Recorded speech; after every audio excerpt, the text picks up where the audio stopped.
Welcome to Accessible Art History, the podcast, the best place for art history lovers or anyone that is curious. My name is Annalisa, and I'm going to share an amazing Roman monument with you today. Just a quick reminder before the episodes get started, all sources and images referenced will be posted on the Accessible Art History blog. You can find that link in the episode description, as well as on Instagram at accessible.art.history. Now that we have that out of the way, let's get started. Can you believe it's the final episode of season 13? We have truly flown through the history of Rome and its incredible monuments. Today, we are going to wrap things up with Hadrian's Villa. This residential complex was built by the emperor as a retreat from the hustle and bustle of the city. Today, it's a vivid reminder of the glory of Rome at the height of its empire and its artistic heritage. So to learn more, keep on listening. And thank you to listener Nicole for sponsoring today's episode. Today, the word villa has certain connotations. It evokes images of luxury, relaxation, wealth, and beautiful architecture. In ancient Rome, the concept was fairly similar. Villas first started out as a country home for the upper echelons of society. There were three types: the villa urbana, or a suburban or country seat that could have easily been reached from Rome or other large cities; a villa rustica, which was more like a farmhouse that was occupied by servants who ran an agricultural program of the estate. Sometimes the owner only occupied it in the slow times, like in the summer. Or the autium villa, which was for rural retirement or pleasure, so kind of like a vacation house.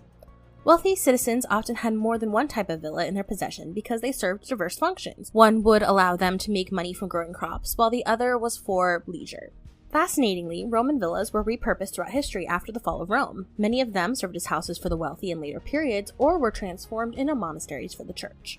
Now that we understand what a villa is, let's talk about the Emperor Hadrian. He was born on January 24th, 76 CE in Italica, a town in the Roman province of Hispania, modern-day Spain. His father was named Publius Aelianus Hadrianus Aphar, a senator who was also the first cousin of future Emperor Trajan. Their close connection to the imperial throne is what led to Hadrian and his sister becoming wards of Trajan when their parents died when the siblings were young. Trajan took a particular interest in Hadrian and supervised his education. The teenager was physically active, and he did develop a love of Greek culture. In fact, it became so well known that people began to call him the nickname Greekling. It wasn't necessarily a term of endearment, but instead mockery. As Hadrian grew up, he served in both political and military offices. While on campaign, Hadrian and Trajan were informed that Emperor Nerva, who was already quite old and frail, had declared Trajan his heir. In 98 CE, Nerva died, and Trajan became the emperor of Rome. When Hadrian was around 18 years old, he married Trajan's grandniece, Vivia Sabina. Over the years, the relationship between Hadrian and the emperor had become increasingly complicated. Around the time of the former's marriage, the two men seemed to have fought for an unknown reason. Trajan, therefore, didn't formally adopt Hadrian or make him his heir until his deathbed. But even this is disputed. When Trajan's will and the adoption were found, they were dated to the day after Trajan's death and signed by his wife, Empress Plotina. Although this seems quite fishy, Hadrian was able to use the military and financial means to secure his power. Hadrian's reign was seen as relatively peaceful and well-managed, earning him a spot in the group of the 5 good emperors. He spent more than half of his reign outside of Italy because he wanted to see how things were being run throughout the empire. It was on these travels that Hadrian met the love of his life, a young man named Antinius. He was from Turkey and would soon accompany the emperor on his travels. Sadly, at the age of only 20, Antinius died under mysterious circumstances on the river Nile. Hadrian was utterly devastated and deified the young man into the Roman pantheon. After years of travel, Hadrian decided to spend the remainder of his life in Italy. He and his wife had never had children, so he had to adopt his heir as his predecessors had. First, he chose a man named Lucius Cionius Commodus, who changed his name to Lucius Aelius Caesar when he officially became heir. He was a member of a family who had seen its head patriarch executed when Hadrian ascended the throne, and it was seen as a reconciliation move. Unfortunately, Lucius predeceased Hadrian on January 1st, 138 CE.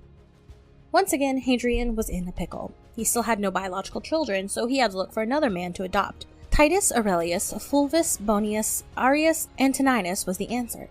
He was also from an important family and had served as an imperial legate for Hadrian. This happened in the nick of time as Hadrian died on July 10th, 138 CE. Titus succeeded him under the name of Emperor Antoninus Pius. Alright, now that we've discussed all the background information, let's talk about Hadrian's Villa. It was built in the 120s in Tibur, now known as Tivoli. The town sits about 30 kilometers or 19 miles outside of Rome.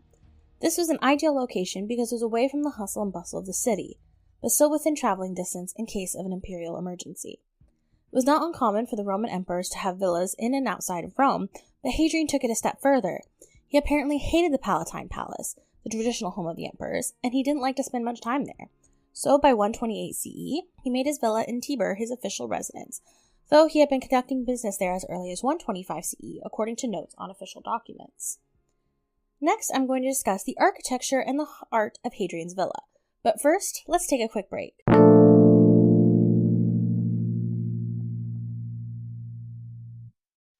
Hey everyone! I wanted to take a quick break to tell you about what software I use to bring Accessible Art History, the podcast, to life. It's called Anchor, and it's truly made a difference in my mission of making art history fun and easy to learn about.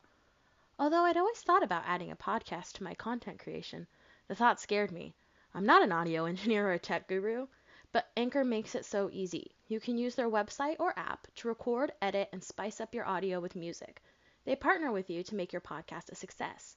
Not only do they take care of distributing it to all the major platforms, including Apple Podcasts, Spotify, and Google Podcasts, but they even match you up with sponsors with no minimum listenership required.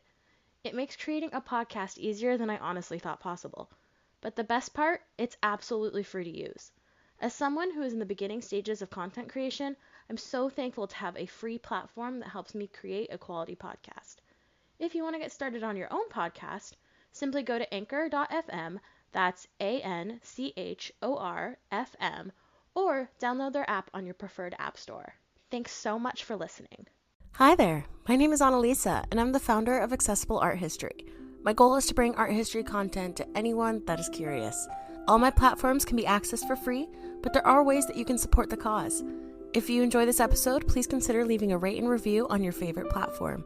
I also have a Patreon and a Buy Me a Coffee account set up if you feel inclined to support accessible art history monetarily. However, I will always work to bring content for free because I believe that education should be accessible for those who want and need it. Thank you for listening, and now let's get back to the episode.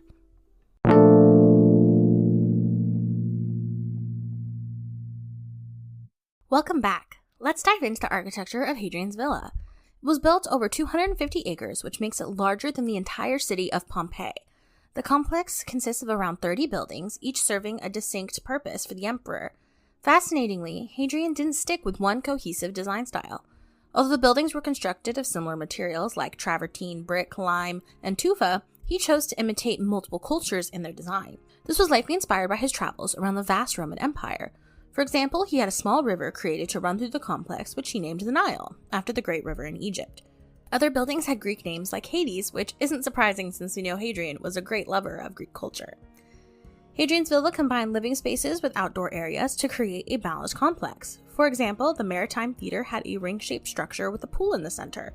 A covered porch led to a section of the villa complete with a library, art gallery, luxurious bedrooms, and an area for relaxing. It would have been the perfect place to spend the evening after a long day of running the empire. In addition to the Maritime Theater, there were other libraries, bath complexes, temple spaces, living quarters, and tons of places to stroll. It was truly a magnificent villa. Another amazing thing about Hadrian's villa is the sheer amount of artwork that the emperor had commissioned for the space. Archaeological excavations have revealed a literal treasure trove of pieces that help us to not only understand Hadrian's personal taste, but also artistic styles and trends during the period. Unsurprisingly, much of the art in the villa was either from Greece or Greek-inspired. Some of the famous pieces include the Wounded Amazon, a copy of Myron's Discobolus, the Dove Basin mosaic, the Diana of Versailles, Crouching Venus, Capitoline Antinous, and the Young and Old Centaurs. These are considered to be some of the best examples of Hellenistic copies in art history. I've posted pictures of some of them on the blog, and you can see the fine craftsmanship. Every line of cloth, every strand of hair has been expertly rendered to give a real lifelike appearance to the pieces. They look as if they could step down from their pedestals and into our world at any moment. Unfortunately, many of the pieces ended up in museums around the world, especially in Western Europe, because Grand Tour amateur archaeologists thought it was okay to take them home to their own villas and museums. There is a sad air to some of the art, though. Archaeologists have uncovered many statues of Hadrian's lover Antinous. He was shown in different guises, as if to fit into the different spaces within the villa. It's clear that the emperor greatly mourned the young man and wished to have his image surrounding him. Hadrian's villa is more than just a villa. It's an entire complex dedicated to the pleasure and enjoyment of a single man. Today, it's a UNESCO World Heritage Site because, quote, It combines the best elements of architectural heritage of Egypt, Greece, and Rome in the form of an ideal city." End quote. Archaeologists are still working to uncover its secrets, with new spaces being discovered all the time. In fact, in 2021, a team discovered a previously unknown room that they now believe served as a private space for the emperor to eat.